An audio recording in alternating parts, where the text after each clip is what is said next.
امیر صاحب بھی موجود تھے، وزیر اعظم صاحب بھی موجود تھے، اور ہمارے کرام سے یہ تقاضا اور مطالبہ کیا گیا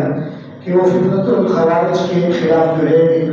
فضا کو ہموار کرے اور ان کی جو معصوم بچے بچیاں تعلیمی اداروں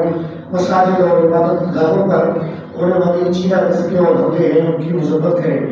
یقیناً اس میں کوئی دو رائے نہیں ہے، ہم محافظین پاکستان کی عزت اور احترام بھی کرتے ہیں اور ان کے خراج عقیدت بھی پیش کرتے ہیں، اور ملک پاکستان چونکہ اسلام کے نام پہ بنا ہے تو اس میں یہ بھی ضروری ہے جو لوگ محافظ اسلام ہیں یعنی اصحاب رسول صلی اللہ علیہ وسلم بالخصوص خلفائے راشدین رضوان اللہ علیہم اجمعین ان کے ایام آئے یوم وفات پر